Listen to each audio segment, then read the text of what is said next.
Hello everyone, I am Dr. Naveedul Hassan Sayyed and the topic of today's lecture is Islamic law यानी इस्लामी कानून। अल्लाह ताला ने अपने बंदों की रहनुमाई के लिए हज़रत मोहम्मद सल्लल्लाहु अलैहि वसल्लम के ज़रिए रुश्द व हिदायत का पैगाम कुरान की सूरत में भेजा। ये अल्लाह ताला का बनाया हुआ कानून है जो गलतियों से मुबर्रा और पाक है। इस्लाम एक मुकम्मल निज़ाम हयात पेश करता है जिसमें इंसान के लिए अच्छाई और बुराई के रास्ते की निशानदेही कर दी गई है। इस्लामी कानून की चंद नुमायां खसूसियात आपके सामने पेश करते हैं। इस्लामी कानून का दायरा कार इंसानी कानून के मुकाबले में बहुत वसी है। ये इंसानी ज़िंदगी के हर पहलू का अहाता करता है।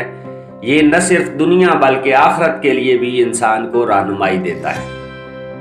ये कानून इंसानी फितरत के ऐन मुताबिक है। ये इंसान के ज़ाहिरी अफ़आल का ही नहीं बल्कि बातिन का भी अहाता करता है।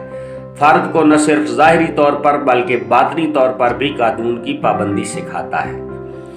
दौर हाज़िर में कानून साजी इंसान के बनाए हुए इदारे करते हैं जिसकी वजह से मुतज़ाद आरा सामने आती हैं, जबकि इस्लामी कानून अल्लाह की ज़ात का मुरतब करता है। इसमें गलती का कोई एहतमाल नहीं।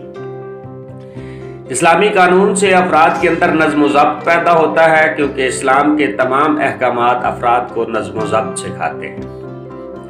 इस्लामी कानून खुशहाली की ज़मानत देता है और वसी हुकूक देता है। वो सिर्फ पाबंदियाँ आयद नहीं करता बल्कि एक मिसाली मुआशरा पैदा करता है जहाँ सब अफराद खुशहाल ज़िंदगी बसर करें। इस्लामी कानून अल्लाह की हाकमियत का इजहार है। अल्लाह ताला मुक़्तदर आला है। इस वजह से अल्लाह ताला का फरमान कानून की हैसियत रखता है।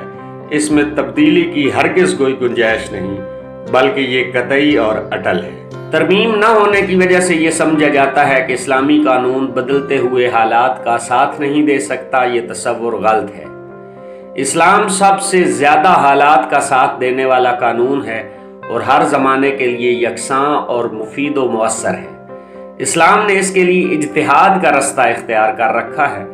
उलमा कुरान और सुन्नत की रोशनी में इज्तिहाद यानी अपनी अक्ल व फहम के ज़रिए कानून वज़ा करते हैं। इस्लामी कानून फ़र्द की फ़र्द पर हाकमियत ख़त्म करके अल्लाह की हाकमियत कायम करता है और किसी को दूसरे फ़र्द से बरतर करार नहीं देता।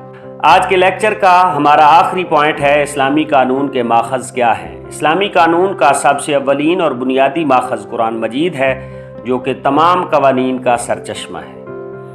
इस्लामी कानून का दूसरा अहम तरीन माखज़ हदीस व सुन्नत है। सुन्नत के मानी तरीका और कायदा है। सुन्नत तीन तरह की होती है: सुन्नत कौली, सुन्नत फ़ेली, सुन्नत तकरीरी।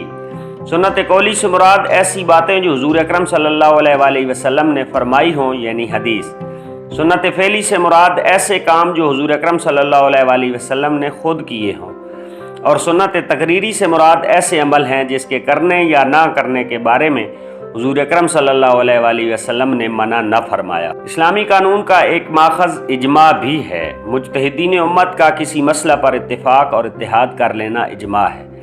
हुज़ूर अकरम सल्लल्लाहु अलैहि वसल्लम ने फरमाया, मेरी उम्मत कभी किसी गलत काम पर मुत्तफ़िक नहीं होगी। क़ियास का लुग़वी मफ़हूम है कि किसी चीज़ से मवाजना करना या नापना। फ़िक़्ह की इस्तिलाह में दो मसाइल में इत्तिहाद व इल्लत की वजह से एक हुक्म को दूसरे पर लगा देने का नाम क़ियास है। मिसाल के तौर पर कुरान मजीद में शराब को हराम करार दिया गया है और हराम करार देने की वजह नशा है। क़ियास ये है कि हर वो चीज़ जो नशा लाए वो हराम होगी। लिहाजा बहुत से ऐसे मसाइल जिनके बारे में कुरान व अहदीस में वाज़ेह हुक्म मौजूद नहीं है वहाँ पर उलमा अपने अक्ल व इल्म से क़ियास करते हैं।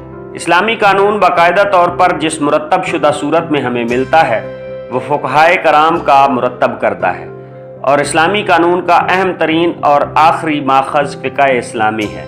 फ़िक़्ह से मुराद वो इल्म है जैसे इमाम अहमद बिन हम्बल, इमाम शाफ़ी, इमाम मालिक, इमाम अबू हनीफ़ा और इमाम जाफ़र सादिक़ अलैहिस्सलाम ने मुरतब किया। इस्लामी कानून का अहम माखज़ खुलफ़ाए राशिदीन का तर्ज़ अमल भी है। सहाबा कराम और नबी करीम सल्लल्लाहु अलैहि वसल्लम की तर्ज़ ज़िंदगी के गवाह थे। लिहाजा जहाँ कुरान व हदीस में हुक्म न मिले वहाँ सहाबा कराम रिज़वानुल्लाह अलैह का तर्ज़ अमल देखा जा सकता है। If you people have any question you may ask in the comment box. Our next lecture will be liberty यानी आज़ादी। Thank you so much.